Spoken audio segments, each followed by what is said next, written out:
verdolaga por el suelo.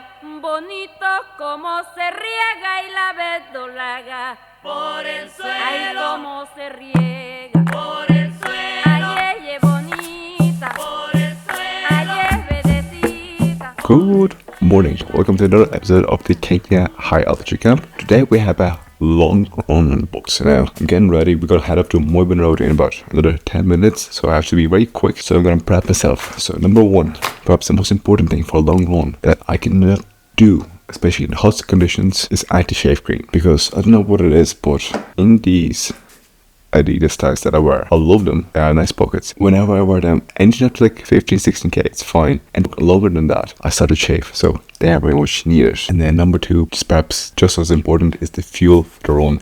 Before the run, I'm gonna have this, just Morton 320. I usually have these before races. I find Morton gels, Morton kind of mixes go well with my stomach, but not so well my wallet, so I don't really use them on day-to-day basis. This little thing is courtesy of Coach Tommy. Thank you very much. So we're gonna have that, and then for the actual intro run fuel, we're gonna have my good old jet fuel Lucozade. Let's go, let's get ready. We have like 5 minutes.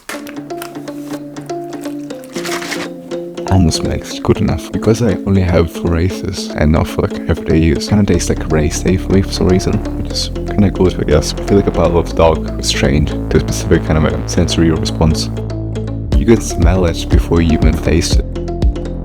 Great Dmytro, very important. Vanilla line, not very important, but I like having it for big sessions, speed work, long runs, easy runs. Not important at all. Actually, whilst on that note, talking about what equipment is important, train with good few athletes here, few Kenyan athletes who are very much faster than me, and good few of them don't have support watches, and good few of them never use heart rate monitors, and they just say it's not important. You go by feel, and it just kind of goes to show you can make it as complicated as you want to. You could buy every single gadget, but if you don't train, you're not going to excel. Yes, those marginal gains with the gadgets will help you along, but if you want to, you'll find a way with the most expensive, the most up-to-date gadgets. Like a very good few of the guys here run with a normal watch and they just like time their runs. So if they kind of 60-50 minute run, or they just use the watch to lap themselves, that's it. Where there is a will, there is a way. That is my biggest belief, and I will die on that hill. Good morning, everyone.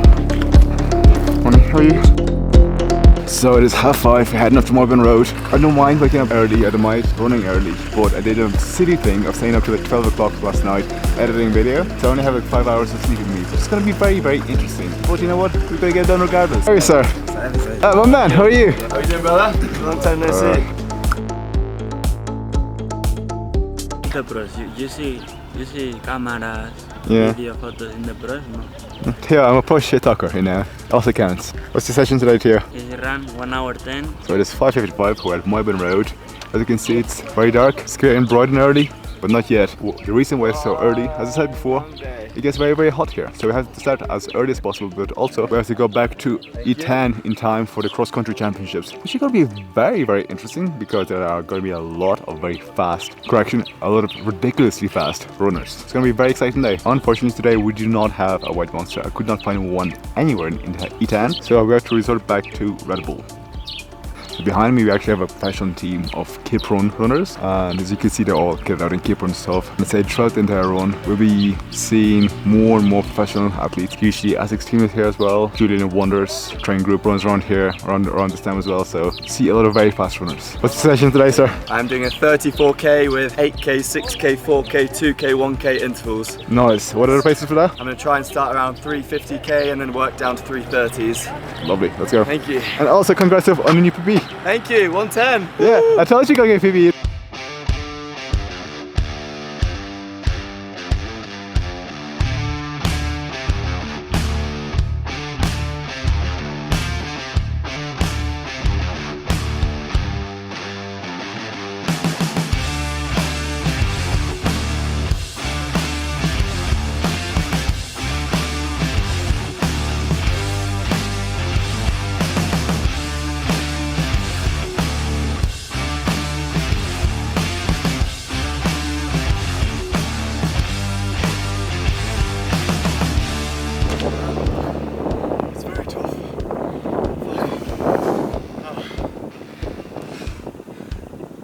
Good? Ouch! Yeah, that was good, but I felt a bit tired. So I need to sleep more the night beforehand. I need to adjust my trainings a bit so I'm a bit fresher for today, for next week.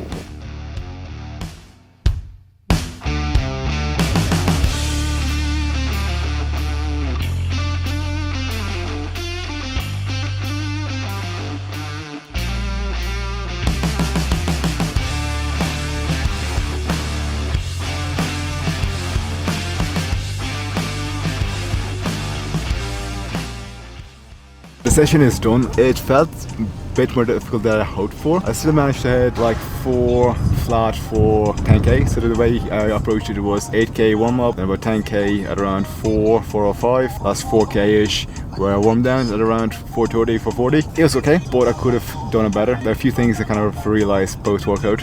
Number one, sleeping is important. And you know, having 5 hours of sleep before a workout like this is not smart. So that's one thing I can fix for next week. Number two, I'm gonna hit all of my easy days much easier. The mileage is still gonna be the same, but like the pace is gonna be dropped at. I'll be going by heartbeat in 130s, 120s, and just not care about like speed on those days. And then like hit my Tuesday, Thursday and Saturday sessions very, very hard. That worked for me on my double threshold this week and it was just perfect. Plenty of recovery, taking those days easy. But doing these things incorrectly for this session kind of cost me not necessarily the entire session, but I know I could have pushed myself more, which is kind of annoying. But lesson learned. Now we're heading off to the cross country, which is going to be very exciting. So let's go. How was your session? You are very slow, me easy, 4:30, 1 hour, 13k, you 20 but very easy. I see bad today, I don't see good today. Good session? Great start 12. It was fantastic. Yeah. 12. Strong. You happy, sir? Very happy. It was very good. I forgot how hard Moyseyev Road is after coming back from sea level. Was the heat hitting you or was it just the altitude or both? Just the altitude and the hills, it just go on forever. So we're back to the camp. I'm nice and fresh after a shower, and I can tell you that much. A nice warm shower after a very hard session is perhaps one of the best things in the world. And I'm one happy camper right now. What I'm going to do right now is just go through the training plan that I'm following on this training camp at the moment. So Mondays are very much my easy days. I do a double run and a gym session on those days. The easy runs are around 10 and 10, morning and afternoon. And gym sessions used to be leg focused, but unfortunately 2 weeks ago, I reignited my old injury of herniated disc. And because of that, for like a week after that, I was unable to run or walk. Like for the first 3 days after the injury kind of came back, I wasn't really able to walk. I was just like in bed, which is not ideal, but it was very painful. But thankfully we have a physio here. Got straight to work with that. We had like human taker worked on me. We had physio sessions, and then within a few days I was able to start kind of walking around more or less painless and started doing some very, very easy runs. And then this week, which is the second week after the injury, I started to reintroduce some of the speed sessions. So this week on Tuesday, I had my first double threshold session since the injury. It was very good. I was very happy. I had 2 solid sessions, much better than the one I had when I recorded the first episode of this series, because not only was the morning session very solid, so was the afternoon. And the things that I changed in order to achieve those 2 good sessions was firstly have Monday very, very easy. So like very easy pace, not pushing it past like 140 beats per minute on heart rate. And then like focus on sleep on the days leading up to Tuesday. So Sunday, Monday, sleep, which is kind of my main priority. Then Wednesday, I'll go back to kind of an easy day. Once again, it's morning and afternoon, easy run with some core and some strength work in the gym. Then Thursday is my fartlek or tempo session in the morning, and in the afternoon, I'll do like an easy shakeout run. Then Friday is another easy day where I do usually morning and afternoon session. This week, however, I felt very much cooked after pushing myself a bit too hard on Thursday. So I only had a morning session and then a gym session in the afternoon. And then usually on Saturdays, I do a long run. So today was my first day back on Moyseyev Road since I injured my back. And the last time I was on Moyseyev Road was kind of where injury really kind of ignited. 2 weeks ago on Friday, I was doing squats. I went down and just my back I couldn't hear a pop, but could feel like a pop. If anyone has ever had a herniated disc, when it goes, you know it goes. So like I went down and like it went on me, but I was still able to walk around. And then on Saturday, the day after that, I did a very hard long run. And after that long run, once I got to the camp, I wasn't able to get up, walk out of the van. Like my back was just on me. I had to like kind of like an old man, grab my legs, you know, like bend over, get to my room, and I was like sleeping in my bed, staying in my bed for the entirety of the day and the day after that, which was not ideal. But given all of that, given that it's 2 weeks after that, I'm back running more or less okay, I cannot be too harsh on myself. So initially I was very harsh about this session today. I wasn't really happy because I knew I could have pushed myself harder. But given that I'm still coming back from an injury, it's still there. I could still feel it even when I was like running and like walking around today. It's still a progress. The main things that I could fix to make sure I do have a better session next week is focus on my sleep leading up to the session and like not stay up late. Number two, take my easier days maybe slightly easier, and rather than focusing on the pace, just keeping the heart rate at a specific level. So which means even going like 5:30, 6 minute per K pace, or like even slower if needed, and just not really focus on the speed, because the main focus for me at the moment should be the heavy sessions on Tuesdays, Thursdays and Saturdays. But overall, that being said, lessons learned. Right now, however, what we're going to do is have some protein, because I had some carbs for my breakfast, but no protein, and protein after sessions like these are very important. We do that, and then we're going to head over to cross country, which is happening down in E10 right now. The cross country race is part of the national series in Kenya, so we'll be seeing a lot of very fast athletes, and for that, I'm very excited because I've seen a lot of these athletes train, and when they train, they run fast, you know, they run with their heart. So I'm very eager to see how much faster and how much kind of flat out they'll be going when there's like a race on the line.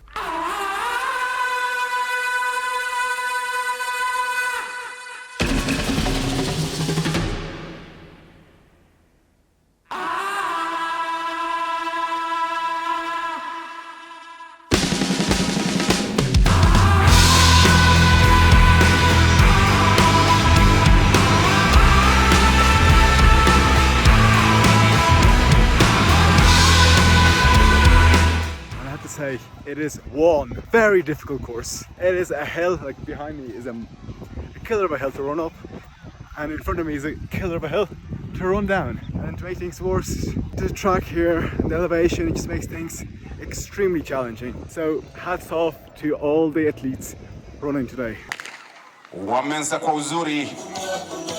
The senior women wish them well in their competition. What are your thoughts on this? They're fucking quick. I think 100th place here would win the English national champs. They are rapid.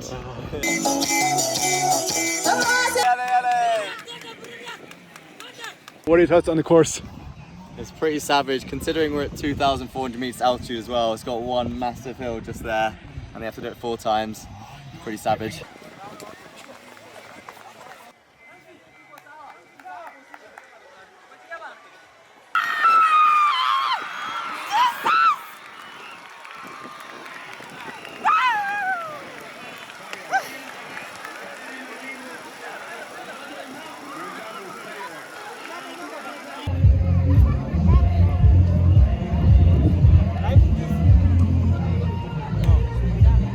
Good results. Very good.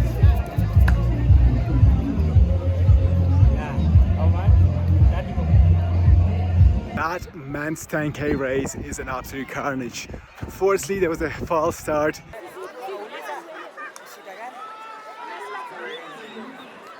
Which put us taking the wheels for a lot of people. They were not expecting that. Nobody ever expects a full start.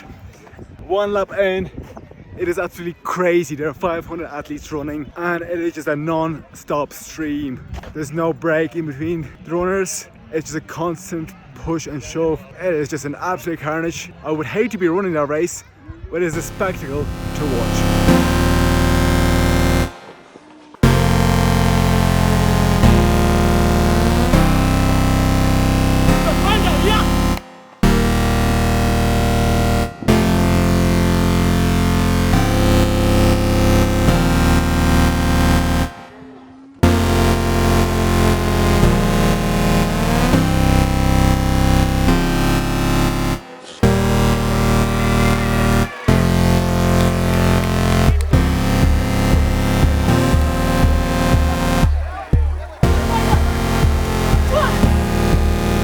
Back from the cross country, I have to admit it was a mad experience.